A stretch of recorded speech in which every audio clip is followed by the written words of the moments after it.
नवनाथ शिवाजी आढळराव. आढळराव, आता निवडणूक लागली, काय मुद्दे आहेत निवडणुकीला तुमच्याकडे? मुद्दे आता तशी विकास कामं भरपूर झालेली आहेत. कोणाच्या माध्यमातून झाली? पहिलीची गोष्ट दादा आणि वळसे पाटील. दादा वळसे पाटील. आम्ही आता कसं आहे तर दादा जे सांगतील तसंच. बरं, आता निवडणुकीच्या प्रचारात उतरायच्या आधीच अजितदादांचं असं झालं, त्यामुळे आता प्रचार शांत आहे. तुम्ही कसं बघताय दादांच्या जाण्याला? नाही, अत्यंत दुर्दैवी हे घटना आहे आणि ते दादा गेले तर ते अखंड महाराष्ट्राला दुःख आहे. आता त्याची सहानुभूतीची लाट 100% हे होती. दादा काय नाव? अशोक शिवाजी आढळराव. आढळराव. आणि नारोडी गावचे ज्या उमेदवार जिल्हा परिषदेच्या ते आदर्श सरपंच आहे. ते मला वाटतं ह्याच गावच्या? मग याच गावचे आहेत त्या. बरं, मग तुमची लेख समजायची आणि मग काय बहीण समजायची. बरं, ठीक आहे. आता काय निवडणूक लागली, काय ठरले काय? काय नाही, आता हे सगळं केलंय ते त्यांनीच केले, दादांनी बरं, वळसे पाटलांनी केलेले आहे. सगळे रस्ते बिस्ते केलेले आहेत. तुम्ही मागणी केली होती का गावकऱ्यांनी? हा, केली होती. किती दिवसापूर्वी केली होती? किती दिवसात कामं झाली? ते आता आमचे बारका भाऊ आहे ना, 2 नंबर, ते लोक डायरेक्ट जायचे. त्यांनी ते पाठपुरावा करून घेतलं. बरं, आता उमेदवार सगळे आले होते का तुमच्याकडं? नाही, आता काय ते सांगता येत नाही, आपण आपल्या कामावर असतो. उमेदवारांची गाठभेट तुमची नाही? नाही. उमेदवार आता निवडणूक तोंडावर आली, मग काय ठरले का नाही मतदान कोणाला करायचं? मग ते आम्ही आपल्याच घरात करणार ना, दुसरं कोणाला करणार? बरं, आता काय नाव आपलं? सोपन बबन आढळराव. आढळराव. आता हे म्हणत होते की उमेदवार आले नाही, आले का तुमच्यापर्यंत तरी? येऊन गेलेत फक्त. बरं, गाठभेट झाली तुमची? बरं, आता हे चिंचोडी गाव आणि लांडोडी गाव जवळजवळ आहे. दादांचं गाव ओळखलं जातं लांडोडी. हो, दादांची गाठभेट होती? दादांची गाठभेट होती ना. कामं आहेत का त्यांची? दादा कामं सगळी कामं त्यांच्यामुळे चाललेत ना. आणि वळसे पाटील दादांच्या याने सगळी कामं झाली. गावात पाण्याची, रस्त्याची सगळी सोय करून दिली. लाईट, पाणी सगळं दिलं ना. आधी लाईटीची सुविधा नव्हती? सगळं होतं तरी जे कुठं राहिले ते करून दिलं ना. आता साधारणतः काय समस्या राहिल्यात गावात? समस्या आता काय नाही, महिलांना काही उद्योग वगैरे काढून देते नसते.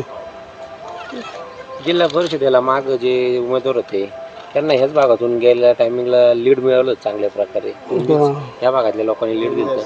आता ती लीड राहील का त्या उमेदवारांना यावेळी? राहणार ना, जास्त राहणार. दरेकर नाही, मग फुलेबाईन पवळे म्हणजे दरेकरांबद्दल बोलतो की दरेकरांना गेल्या 5 वर्षाला लीड दिलं होतं. दिलं होतं पण आता नाही ना, कारण हे झाले ना, ते काय झालं? वेगळेचे झाले ना ते. मग ते त्या पक्षात नाही म्हणून तिथे जागे होते, ते शिवसेनेतच आहे. पण आता इकडं दादा जिकडे जातील तिकडे आहे ना आम्ही. दादांचा जो निर्णय असतो तो तुमचा निर्णय असतो? हा. तर तुमचं काय नाव? देवराम दसरा आढळराव. आता हे म्हटलं की दादा म्हणतील ते आम्ही तसं करू. दादा म्हणतील त्याप्रमाणेच करणार. आम्ही दादांचे सख्खे चुलत भाऊ आहेत आणि गावामध्ये दादांनी आणि दिलीप पाटलांनी संपूर्ण लक्ष घालून गावात सिमेंट कॉन्क्रीटचे रस्ते केलेले आहेत. परत स्मशानभूमी पण केलेली आहे. गणपती मंदिराचं काम चालू आहे, आता ते पण पूर्ण होईल काही दिवसात. पाण्याची सोय तर आहे, दादांनीच करून दिलेली, ग्रामपंचायतीने केलेली. आणि मंगलताई ओले ती आमची मुलगीच आहे. तर आदर्श सरपंच म्हणून नारोडी तिने चांगलं काम केलेलं आहे. आणि पवळे हे आणि मंगलताई म्हणजे यांनाच निवडून द्यायचं आम्ही मनोमन ठरवलेलंच आहे. प्रश्नच नाही, मुलगीचं आहे आमचे, प्रश्नच नाही. आता तुमचं वय पाहता, तुम्ही बरेचसे राजकारण पाहिले, गावचा इतिहास आहे तुम्हाला माहिती आहे. त्याच्यामध्ये एवढी समस्या सोडवल्या गेल्या, या समस्या होत्या त्यावेळेस गावची परिस्थिती काय होती आता कशी? गावची परिस्थिती तशी हेच होती, पण सगळे शिवाजीरावनी आणि दिलीप पाटलांनी केलेले. नाही तर रस्ते गाळागोळामध्ये जायला लागायचे इकडं तिकडं. गावामध्ये रिक्षा येत नव्हती नीट व्यवस्थित. आता रस्ते झालेले. आता फक्त खंडोबाचा रस्ता तेवढा बाकी आहे, तो त्यांनी करून द्यावा अशी मागणी करतो मी त्यांची. त्यांनी जी कामं केली त्याच्या पाठपुरावा तुम्ही गावकरी म्हणून केला का कशाबद्दल? गावकरी म्हणून केला, पण आमचा ग्रामपंचायत सदस्य आहे त्यांनी संपूर्ण निधी आणून काम करून गेले. दिलीप पाटलाकडून निधी आणला, काम करून घेतले. आता साधारणतः मध्यंतरी दादा हे शिवसेनेत होते आणि दिलीप वळसे पाटील राष्ट्रवादी होते. मग ते दोन्ही नेत्यांचं प्रेम तुमच्या गावावर? दोघांचं प्रेम आमच्या गावावर आहे. विशेष करून साधारणतः दोन्ही निवडणुकीमध्ये तुम्ही चांगल्या प्रकारे मताधिक्य दिलं दोघांना पण. हा, आता येणाऱ्या निवडणुकीत गावाचं काय ठरलं?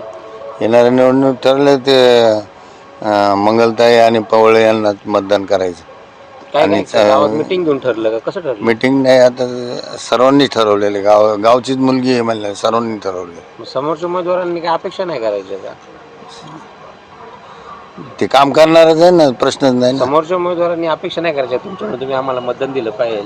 समोरचा उमेदवार अपेक्षित आहे ना तुमच्याकडून, तुमचं मतदान त्यांना पण झालं. आमचं दुसरीकडे जाणारच नाही ना मतदान.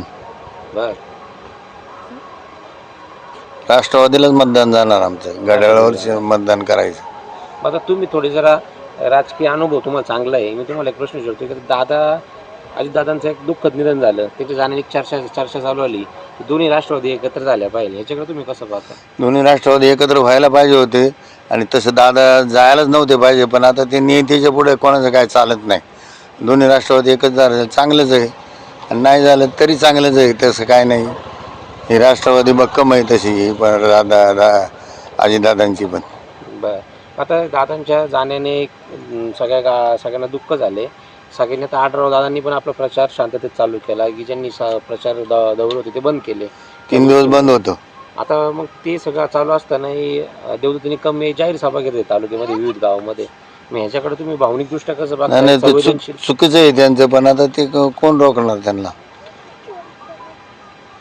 ठीक आहे, धन्यवाद.